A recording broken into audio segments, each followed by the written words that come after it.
The predominant purpose of prenatal genetic screening is to offer parents the option of aborting what the world perceives as defective babies. Recent U.S. studies found that when Down syndrome is diagnosed prenatally, 84 to 91% of those babies will be killed by abortion. In England, it is 94%. I find these statistics to be an example of society embracing the evils of eugenics and ignorantly justifying it as humane. As a mother of a daughter with Down syndrome, I know firsthand the importance of educating humanity on the facts of Down syndrome, what it is and what it isn't. I hope to enlighten each of you here today about some key issues about Down syndrome and also share with you some incredible stories of amazing people with Down syndrome who have just contributed so much to the world. A few of the misconceptions about Down syndrome is actually what it is. It's not a disease. It is a chromosome abnormality. Basically, when at conception, the embryo, which typically would receive 46 chromosomes, 23 from the mother and 23 from the father, they actually receive an extra chromosome. This was discovered by Dr. Lejeune and Dr. Jacobs in 1959 when they figured out that people with Down syndrome actually had 47 chromosomes, and it was an extra chromosome that was found on the 21st chromosome. The medical term for Down syndrome is actually trisomy 21.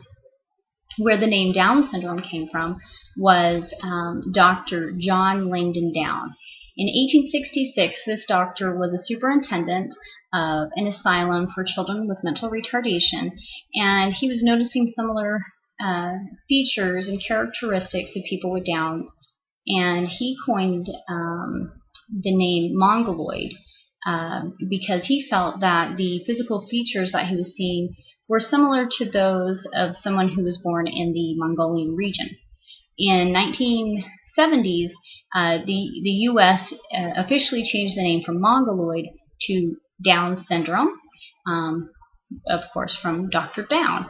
And another misconception that people have about Down syndrome is that only mothers, older mothers, 35 years or older, have children with Down syndrome. This isn't the case. I was only 33, but the average age of women is 26 years old, and only 9% of mothers over 35 account for those cases. Also, when a parent is given the diagnosis prenatally, they're given some pretty harsh ideas in most cases of, your child will probably never learn how to talk, they'll never read, they'll never get married, never contribute to society. And these ideas are really outdated and just not true.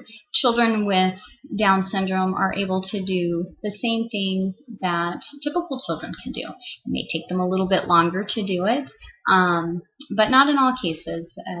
My daughter Lindsay, for example, she actually started reading when she was 3 years old. In her preschool class, when the kids would come in the morning, have a little table, and everybody has their name on a name piece of paper, and they're supposed to find their name and sign in. Well, Lindsay was not only finding her own name, but she was starting to give her friends their names. So she would hand each of them, the little nameplate that had their name on it, and she was doing this consistently, and her preschool teachers pointed it out to me, and they realized that she's actually sight reading.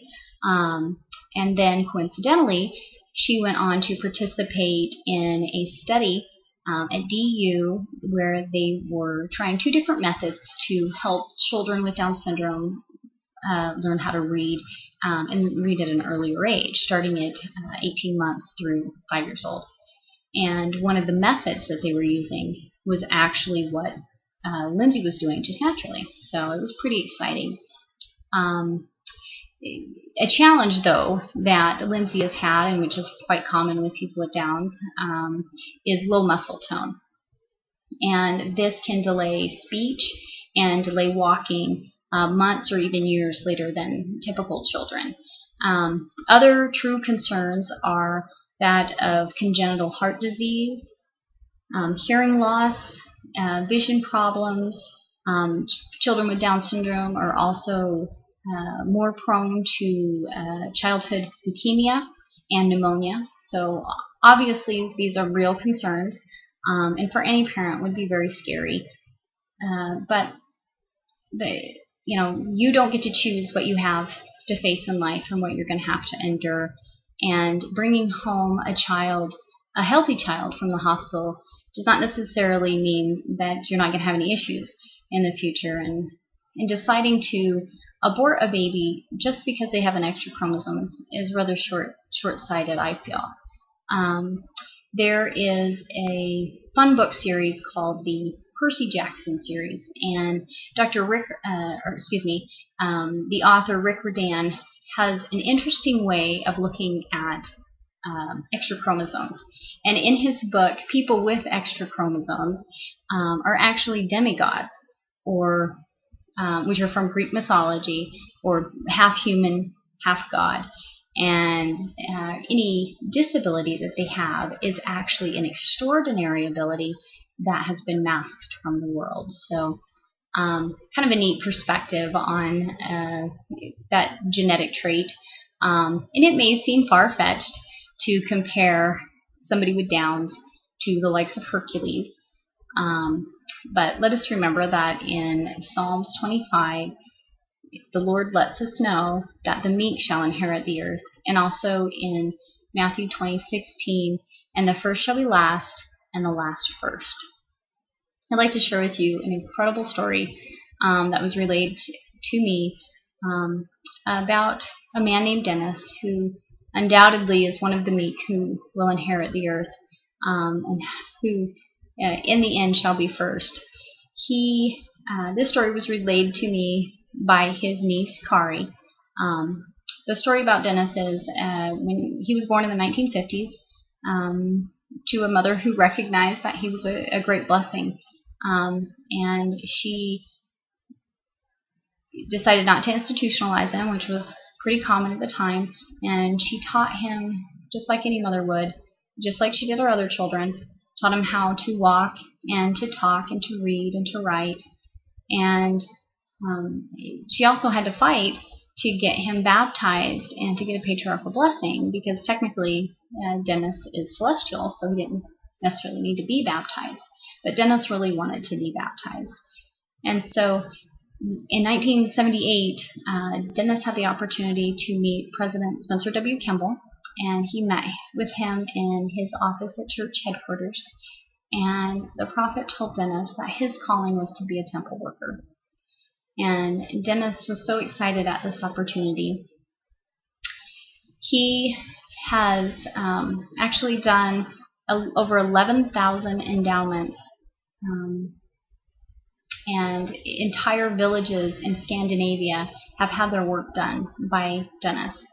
And he also had a twin who died of SIDS at 3 months old. And Dennis always tells his family that his twin is on the other side preparing the spirits, and that his job is to do their work for them here. And he still attends the temple faithfully. He does 2 endowments every day. So to me, Dennis is truly a superhero.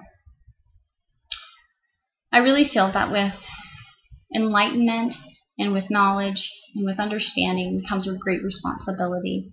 We have the responsibility to share with the world our eternal perspective of these choice spirits of Heavenly Father, to let people know that they truly are the great and noble ones that have been entrusted in our care to come to this earth in a body that, or in a state that protects them from the temptations and weaknesses of a mortal body, so that they can return to our Heavenly Father in an unblemished state. And I hope that all of you will want to share with others the importance of these special spirits. And thank you for your time today.